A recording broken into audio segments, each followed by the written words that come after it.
A whistleblower related to the Boeing safety problems investigation has suddenly been found dead. Yeah. So this news is so shocking to a lot of people that even mainstream media is using the term apparent multiple times because nobody saw it coming. The news states that he took his own life just days after testifying against his former company. John Barnett was only 62 years old. Now, you're probably wondering what was happening with Boeing that a former employee would have to testify against them. Well, he was a quality manager for the company and he worked there for years before leaving back in 2017. Now, before we get into this, all I ask is that you guys take 1 second, please drop a quick like for the video and be sure to share this video on Twitter and Facebook. I totally appreciate your support. So Barrett was in the middle of a deposition in an ongoing retaliation case against the company where he was seen as the whistleblower. He has time and time again raised production issues with Boeing, citing safety concerns for the people who ride on their planes. His attorney said that Barrett had exposed very serious safety problems with the Boeing 787 Dreamliner and was retaliated against and subjected to hostile work environment. They added that he was actually in good spirits and was looking forward to leaving this phase of his life behind him. There were no indications at all that he would take his own life, and that nobody else could believe it either. And like I said, guys, mainstream media, they're all using the same term, apparent suicide, because experts are all saying the same thing. Something is very off about how this man died. So this is my retirement plaque. Barnett retired from Boeing in 2017 after working as a quality manager for more than 30 years. Since his departure, he has taken legal action against the company, claiming he was retaliated against for raising safety issues internally, issues that Boeing denied at the time. Back in 2019, Barnett sat down with Today describing a haphazard safety culture at Boeing. From day one, it's just all been about schedule and hurry up and just get it done, push the planes out. We're behind schedule.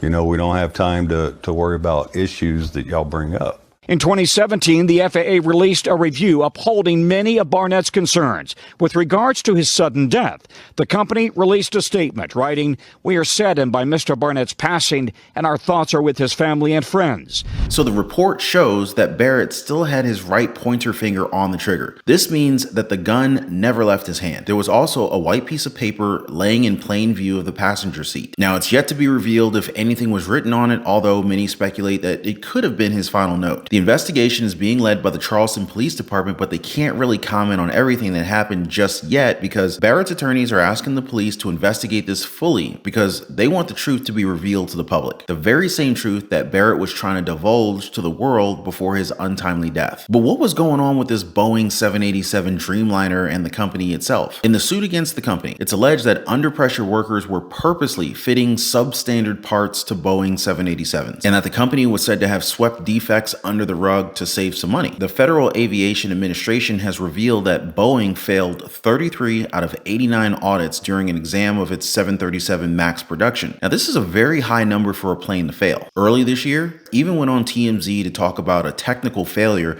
that saw a door literally fly off the hinges on a 787, a model that he said was victimized, as well as recent shifts in strategies along with the 787. You can think that problems that he may be talking about are long gone by now, right? Especially when you take into account the fact that he's been away from the company for around 7 years. But just as those thoughts crossed our mind, the inevitable happened to a Boeing 787-9 Dreamliner. One of their planes suddenly plunged while making its trip from Sydney to Auckland, New Zealand. The sudden dip in altitude caused passengers to suddenly fly off their seats. Now, it is worth noting that the captain was not able to warn them about this sudden change. There were no indications that the plane was all of a sudden just going to nosedive. The quick dip caused passengers to hit the roof of the planes, with some of them being thrown 4 or 5 aisles back. More than a dozen people were rushed to the hospital and at least 50 others were injured. This was a point in the flight where the plane was cruising at altitude. One witness who thankfully had his seatbelt on at the time said he has never taken his seatbelt off during a flight ever again, as he saw people being thrown around like rag dolls. The pilot told passengers that the plane faced a sudden equipment failure that lasted a few seconds. Those few seconds were enough time for the plane to descend almost 500 feet down. He admitted that the gauges went down and then lit up again and continued to function. Now, this is absolutely horrifying to hear. Thankfully, the pilot was able to recover this thing. Production standards at Boeing are under intense scrutiny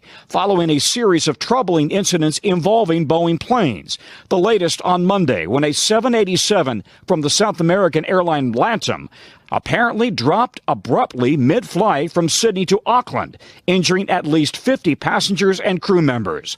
The airline says it's unclear what caused the strong movement on the flight. So Boeing on its end said that the plane simply experienced a technical event. Is that good enough for you? Analysts say that the correct term is that they faced a technical error. Others even going as far as to call it a technical catastrophe. Now, going back to Barnett's TMZ interview, he said that this wasn't a plane problem. It was a Boeing problem. I think he made his point very clear because back in January 5th, as Boeing 737 MAX 9 was forced to make an emergency landing. Why? Well, because the door plug blew out at about 16,000 feet. The problem was that the plane was supposed to undergo maintenance that very same night. The airline said that the warnings beforehand did not warrant immediately removing the plane from service. But as we can all attest to now, it would have been a good idea to cancel that trip and just kind of have the plane in for maintenance a day earlier. Max Tidwell, the company's VP for Safety and Security, argued that with all of the data provided along with the leading indicators, the correct decision was made. The decision to have a possibly faulty 737 fly up thousands of feet in the air, possibly endangering all of its passengers. This happened earlier this year, right? Now you would think that an investigation has already concluded what happened since that was months ago, right? The challenge though is that Boeing isn't turning over the records needed to get this investigation underway. The National Transportation Safety Board is now at odds with the company as their chair,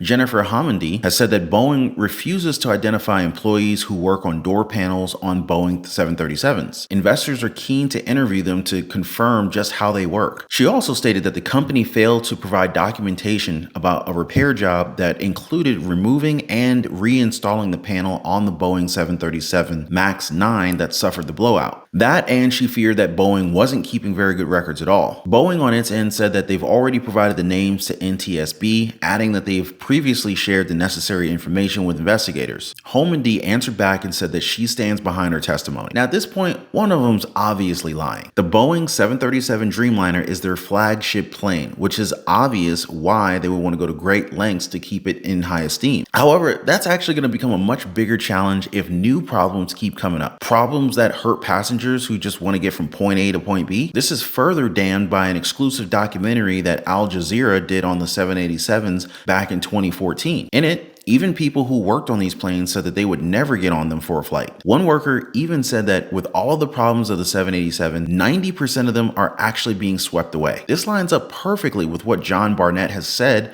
or has been saying all along. Management never did anything with Barnett's warnings even when he was with the company, which makes his death that much more questionable. With his passing though, it's sure to open up even more questions regarding the alleged cutting corners by Boeing, because you just can't help but be worried as more and more people are starting to believe him. But what do you guys think about this? Now, as far as I'm concerned, I'm going to continue to share information with you guys that I think is important for you to know about. And I just want to thank you so much for liking this video. Thank you for sharing this video on Facebook and Twitter. And I'll see you guys on the next one.